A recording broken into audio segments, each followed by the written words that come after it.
Thanks again for taking the time today. This is great. Just curious, what was your experience like working on Family Matters and being a part of ABC's TGIF lineup? That was a great experience. Working on Family Matters is a one-of-a-kind opportunity that just doesn't present itself often, and especially to most African-American entertainers. So it was like being on a rocket ship to the moon. How did you get the role? Well, I got the role. I went in and I read for the great Bob Boyette and Tom Miller. I read directly for them. They were considering me for the role strongly based on my work in Mississippi Burning and Big Shots.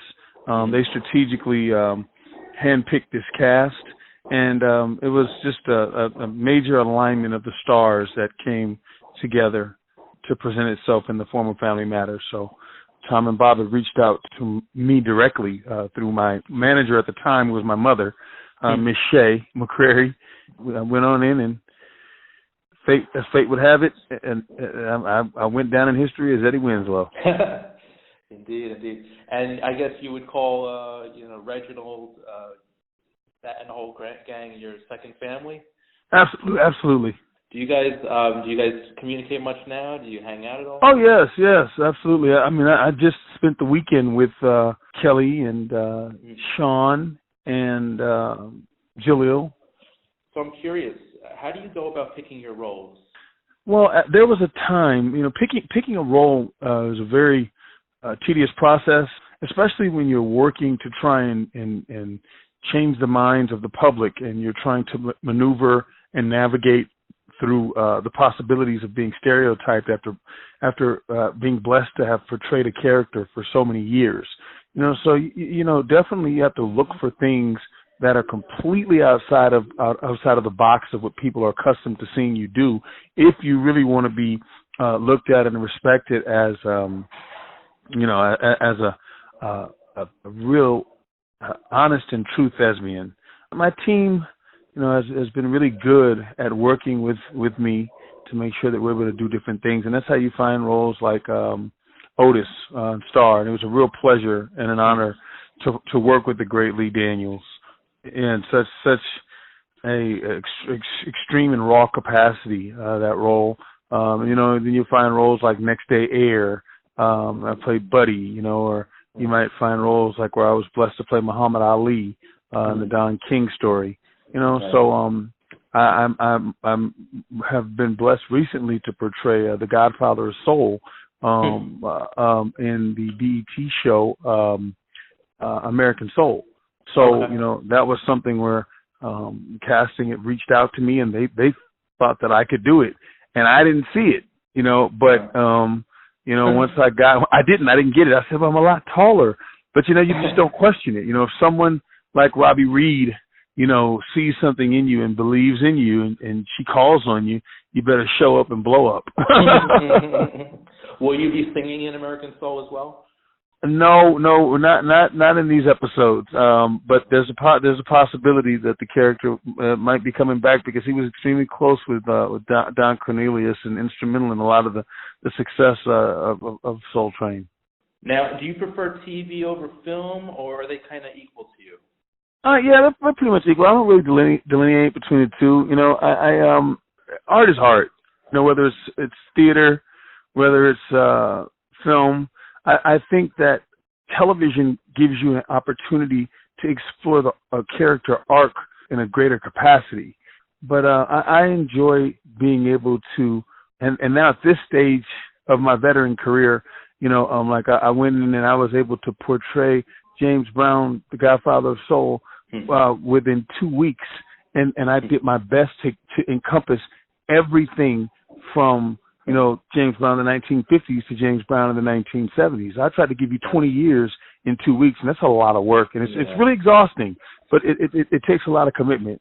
That's what you're able to do, between the two. And do you bring that level of commitment to all of your roles, that research process? Absolutely, 1,000%. I'm extremely rigid, extremely disciplined. And, it's important to me that my body of work, will be able to stand the test of time. So, Right. Whether it's me playing a drug dealer, whether it's me playing a teacher or Muhammad Ali or whatever it is, I really want it to be authentic and organic. Is there a dream role that you haven't tackled yet? That's a great question. I don't know. I've been so blessed to work with, greats like Whoopi Goldberg and Robert De Niro, and I've been really blessed. Reginald Vell Johnson is one of the most amazing performers.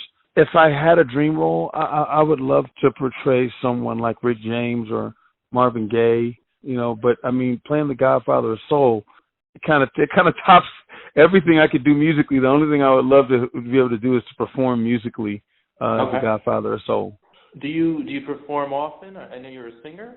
Yes, I do. I do perform often. I love to perform. I love to sing.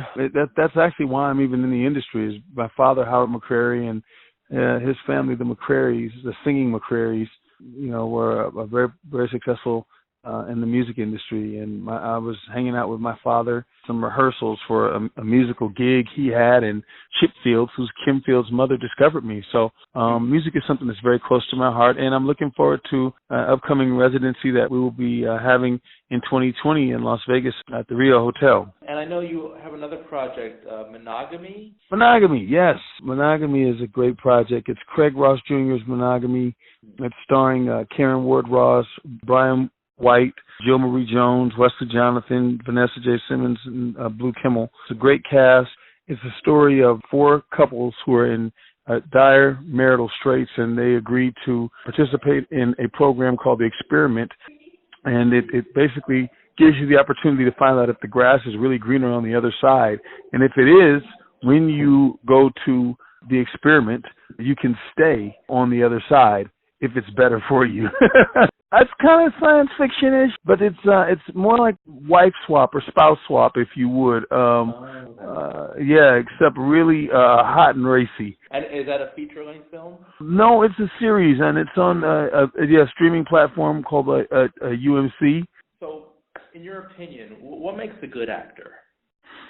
In my humble opinion, what makes a good actor is an actor who's able to connect. There's something that every entertainer should really strive for, and that's connectivity. Regardless of whatever you're playing, if it's a boxer, if it's a doctor, there's a human element. If it's a soldier, if it's a science fiction character, there's a human character, and I always look for something that can anchor. I can anchor myself too as the entertainer, as the performer.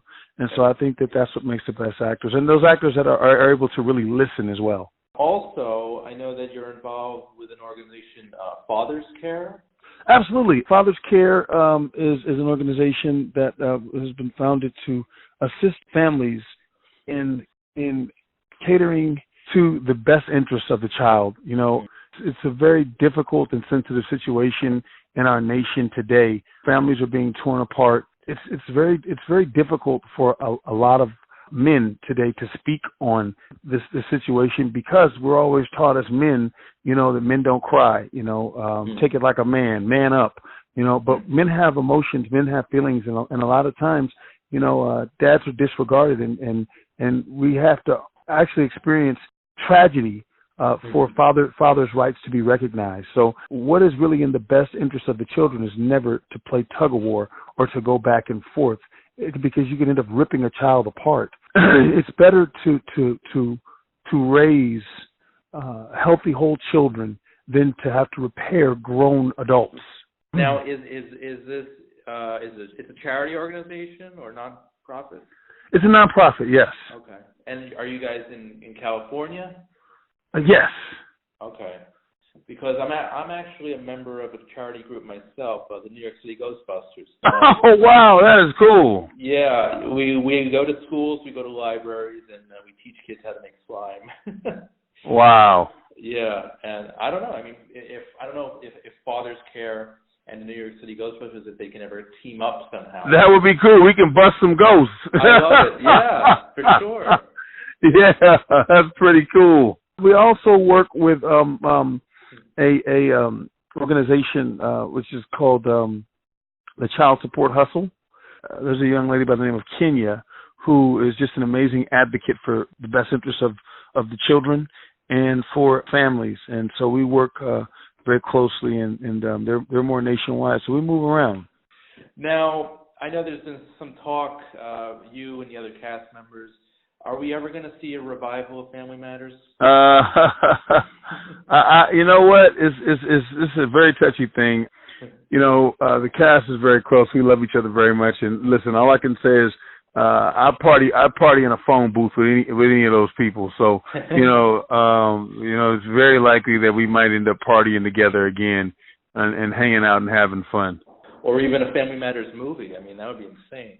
Well, you know, what the most difficult thing for the public to understand is it's really not up to us. We don't own the property, you know, and then there are several stages of business that have to fall in place before we can actually present you guys with what you want. So the best thing is for the fans to continue speaking on it and continue letting Warner Brothers know and letting the networks know and that this is what you want, and then we'll be able to give you what you want, because it's all about all power to the people. I mean, the show ran for nearly 10 years. I mean, it was obviously successful. We need more. The fans need more.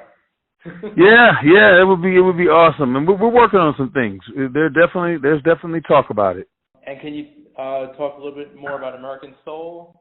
American Soul is just it's a great show. The producers are amazing. The showrunner, Judy McCrary, you know, she was on Law and Order SVU for years and NCIS. It's just well written. It's a great ship, and I was just I felt blessed to be a part of it. Andy Horn and Carl Craig and those producers, those guys run a really tight ship. Tony Cornelius, who's Don's son, is an EP on the show, and it's just a really well ran production. I really enjoyed portraying the Godfather of Soul. It's just something that is a blessing that comes along every once in a blue moon, and I would look forward to being able to do it again if given the opportunity. Now, is that also on UMC? No, that's on BET. Oh, BET. Okay, cool. Mm-hmm. Darius, are there any other projects you want to plug or mention? That's pretty much what we're working on. There's another project that we have called Scars and Stripes that'll be coming to fruition through Heritage Music Group, Jovan Dawkins and the co-captains. So keep an eye out for that as well. Scars and Stripes coming soon. Well, Darius, I want to thank you so much for your time today. It seems like things are really going well for you, and I just want to thank you for being a part of my childhood with Family Matters. Wow, thank you so much. I really appreciate that. That's such an awesome thing to hear. We're like extended family, all of us. So, Definitely. I really appreciate that.